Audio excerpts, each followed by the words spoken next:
She never really loved me. She loved the idea of what I could do to him. And the worst part? I didn't figure it out until it was already over. I met Alina at a fundraiser in Boston. It was a Thursday night, nothing fancy, just business types talking too loud over free drinks. She stood out, not because of her looks, though she was beautiful, but because she looked bored. Not fake polite, genuinely bored, and that made me laugh. I walked over, told her she looked like someone who'd rather be anywhere else. She smiled, small, like she didn't want to, but couldn't help it. We talked for maybe 10 minutes. Then she asked if I wanted to get out of there. We left, got coffee at some diner near the river, talked until 2 a.m. By the end of the night, I knew 3 things. She was funny, blunt, and didn't care about who I was, which was rare, because most people cared a little too much about my last name. I'm Ryan Hargrove. My brother, Damien, is the Hargrove everyone really talks about. He's the CEO, the prodigy, the headline maker. I'm just the guy who runs logistics, signs papers, shows up on time. It never really bothered me, until Alina. We started dating right after that night. Nothing crazy, just slow, easy. She didn't ask questions about my job, never mentioned money. She liked long walks, late-night movies, cold pizza. It felt normal, safe. 3 months later, I proposed. She said yes without even blinking. The wedding was small. She said she didn't want big crowds or staged photos. I respected that. She didn't invite her parents, just said not close with family. I didn't push. Damien came though. Front row, gray suit, perfect tie. He hugged me, whispered, "She's incredible," and smiled like he meant it. Alina avoided him the entire night. At the time, I thought she was just shy. Now I know better. The first 6 months of marriage were solid. She was thoughtful, present, made the apartment feel like home. Never complained. She laughed at my bad jokes, waited up when I worked late. We talked about adopting a dog, maybe moving out of the city someday. I thought I found it. Real love.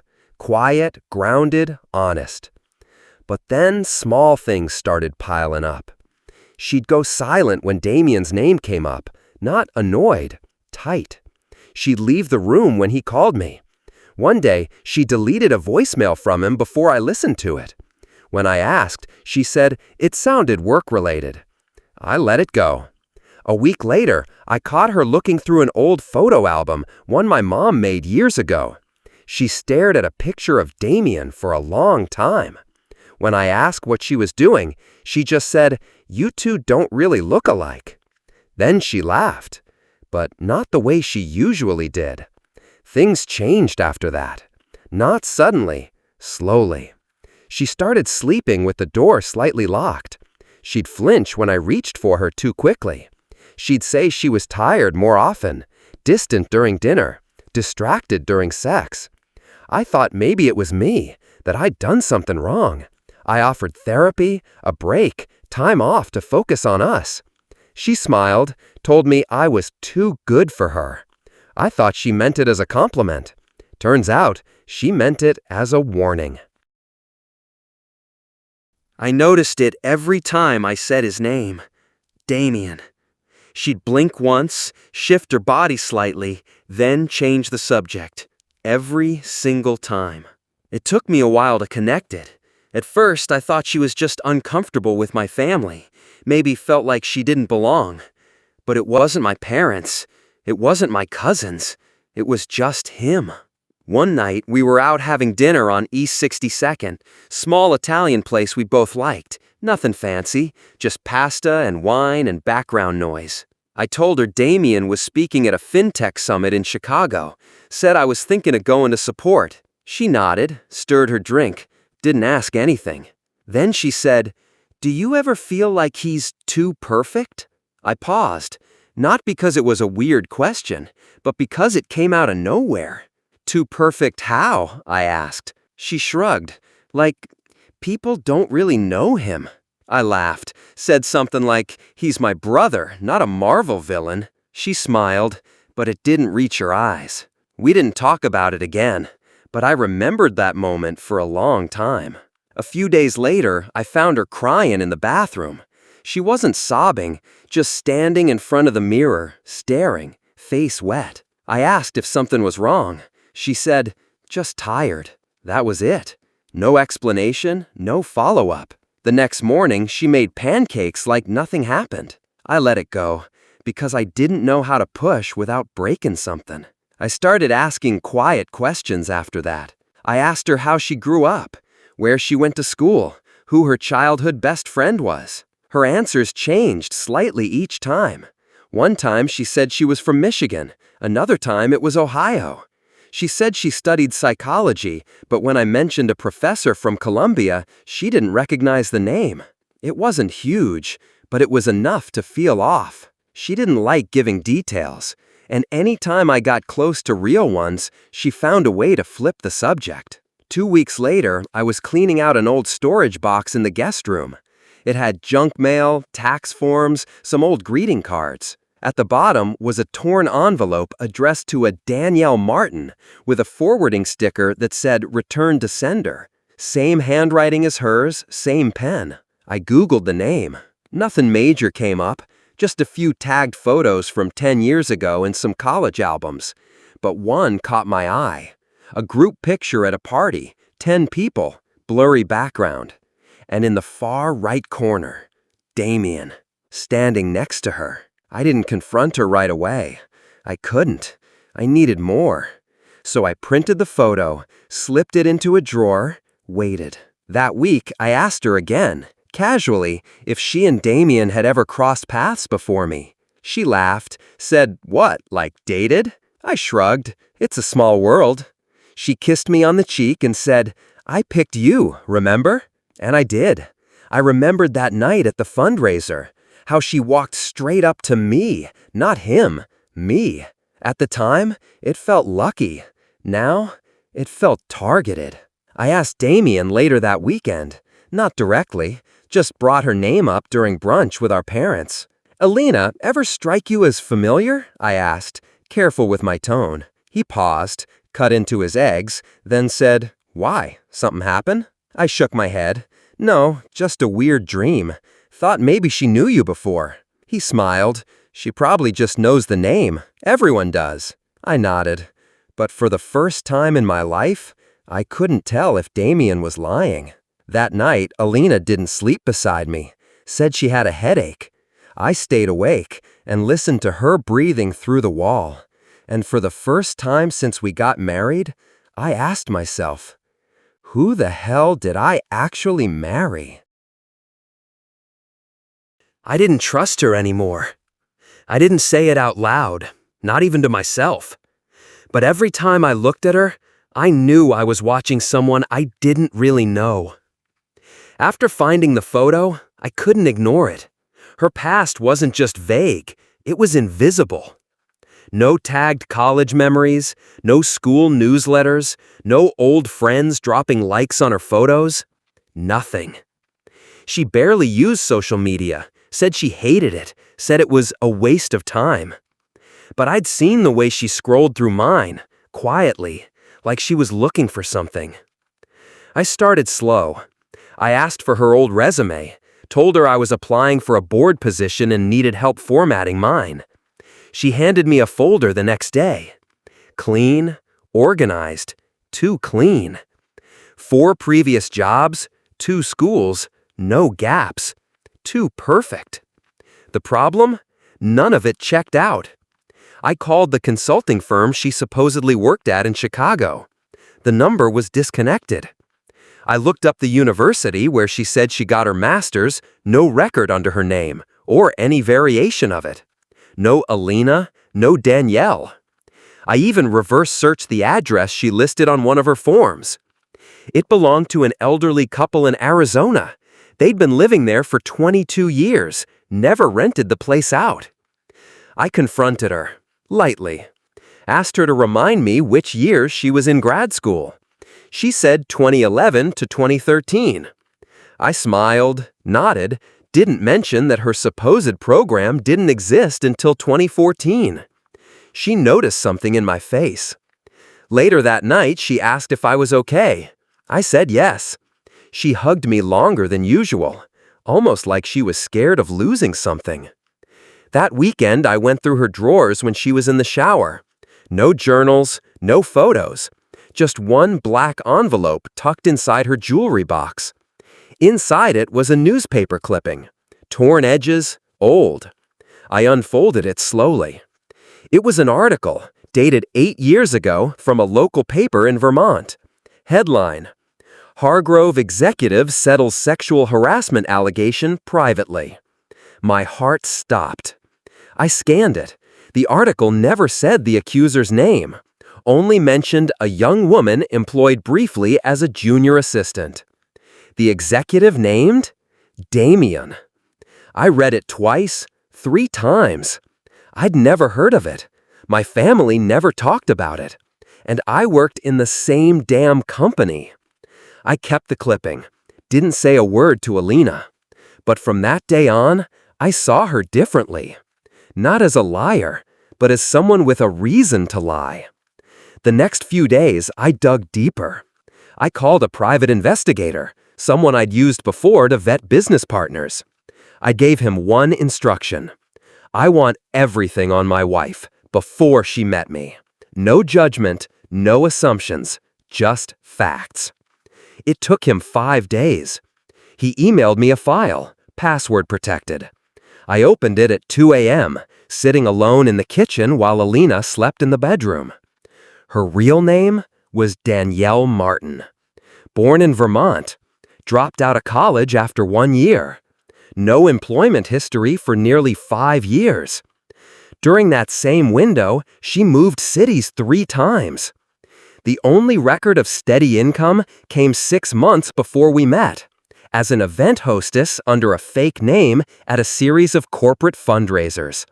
The same kind my brother always attended. That's when it hit me. She didn't just stumble into that event in Boston. She didn't randomly walk up to me that night. She planned it, chose me, because I was his brother. And I'd handed her the perfect invitation into our family. The next morning, I looked at her differently. She came into the kitchen in a hoodie, hair tied up, sleepy smile on her face. She kissed my cheek, made coffee, talked about what we should make for dinner that night. I nodded, smiled. But inside, I was somewhere else. I wasn't angry yet. I was still stunned. I wasn't sure what to do with what I knew. Not yet. All I knew was this. I'd married someone who built her entire identity around getting close enough to ruin mine. I didn't confront her. Not yet. Not because I was scared, but because I didn't know what confrontation would even fix.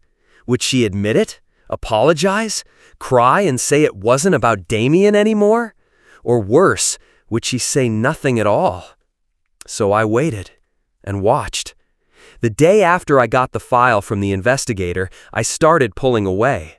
Not in big, dramatic ways, just enough for her to feel it. I stopped asking about her day, stopped texting her when I was running late, stopped offering to bring home coffee or dinner. She noticed. That night, while brushing her teeth, she asked, "Are we okay?" I said, "Yeah, just tired." She stared at me in the mirror for a few seconds, didn't say anything else. Over the next few days, I became a different version of myself. Detached, quiet, careful. I was afraid that if I said too much, I'd explode, and if I said nothing, I'd rot. I stopped sleeping next to her, claimed I had insomnia, started crashing on the couch. She kept asking, "Are you mad at me?" I kept saying, "No." It was easier to lie than open the door. Then one night, I came home late, real late, past 1 a.m. She was on the couch, still awake.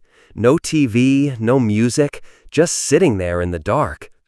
When I walked in, she looked at me like she didn't know who I was. Then she said, "Is it about Damien?" My heart jumped, but my face didn't move. I said, What about him?" She didn't blink. "You've been cold ever since that brunch. Did he say something to you?" I shook my head. "No, why would he?" She stared for a few more seconds, then got up and walked to the bedroom. She didn't ask again, but now we were both pretending, like actors in a play that had already ended. The worst part wasn't the lies. It was the way I still missed her, even while knowing who she was. Every time she walked past me, I wanted to reach out and hold her, even when I knew she might have never loved me at all. That confusion started eating me alive. I booked a flight to Vermont. I told her it was for work. She didn't argue. I rented a car, drove to the town from the article. Small, cold, surrounded by forest. I found the building that used to be the office Damien worked out of. It was a hardware store now.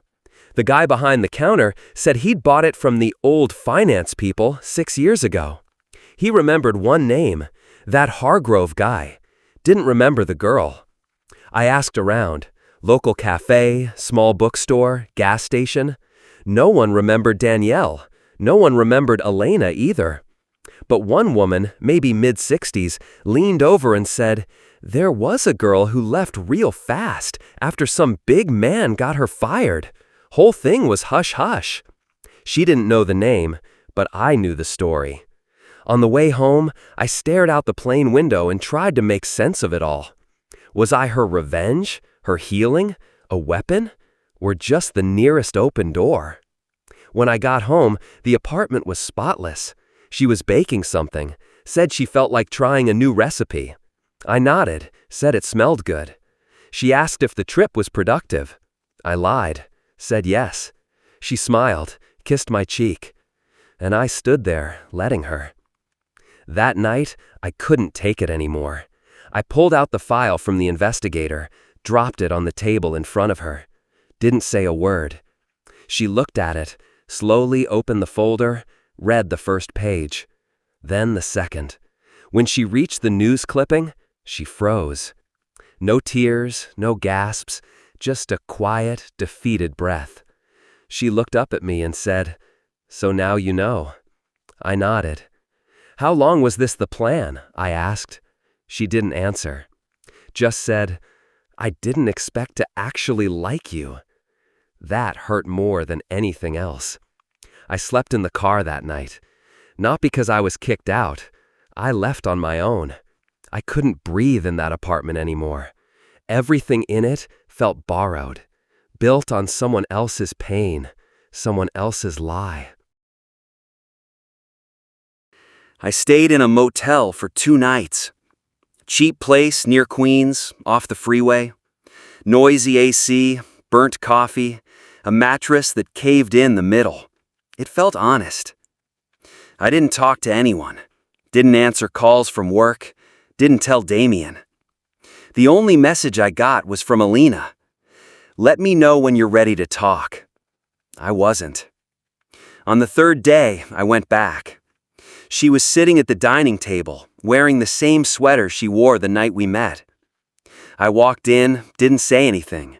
She looked up, nodded once, and asked, "Want tea?" I said sure. We sat in silence for a few minutes. Then she spoke.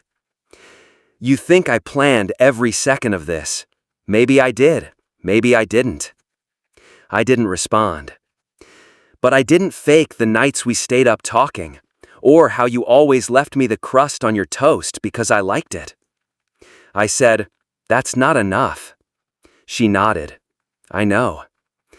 I didn't scream at her, didn't ask her why she didn't just tell me. There was no point. She had used me. But somewhere along the way, she started to love me. That was the tragedy. She didn't deny it. She didn't beg. And that made it worse. We didn't divorce right away. We lived in the same apartment for another 3 months. Quiet mornings, separate nights, no intimacy, no fights either. Just 2 people orbiting each other, waiting for gravity to snap. I started sleeping in the guest room permanently. She stopped asking me to come back. She made dinner, I washed the dishes. We spoke like polite strangers. If someone walked in, they'd think we were fine. But we weren't. We were just delaying the end. I saw Damien less and less. Not because he suspected anything, but because I couldn't look him in the eye. Every time he laughed at something I said or clapped me on the back, I saw a different version of the man I used to admire. I kept thinking, what did he really do to her? Was it as simple as the article made it sound? A flirtation gone too far? Or was it worse? He never mentioned her, not once. Even when I brought her name up, he just nodded. Like she was just another forgotten chapter. But not to me. To me, she was the whole damn book. One night, 3 months later, she left.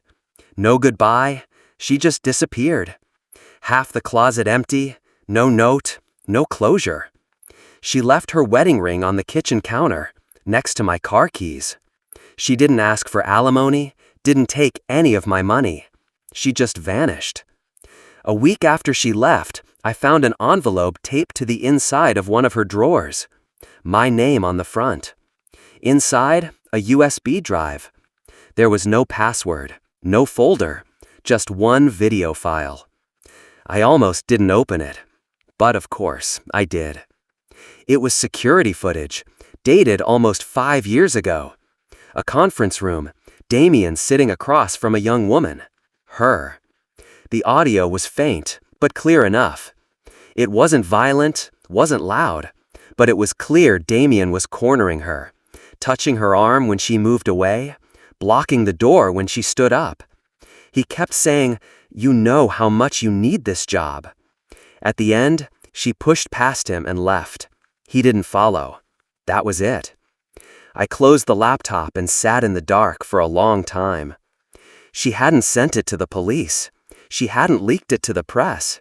She'd sent it to me. Not for revenge, for understanding. It didn't fix anything, but it changed everything. I haven't seen her since. Not in person, not online. It's like she never existed. Sometimes I wonder if she's happy now, or if she thinks of me when she lies awake, staring at a ceiling that isn't mine. As for me, I still work at the same company, still live in the same apartment, still eat toast with the crust cut off, even though I never liked it. People ask why I don't date.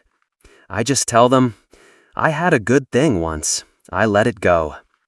That's easier than explaining the truth. That I loved someone who used me, and she loved someone she couldn't have. And in the end, we both got what we wanted, but not what we needed. If this story hit you hard, you're not alone. Subscribe for more stories where love isn't always what it seems. Sometimes revenge wears a wedding ring. This is Burned by Love.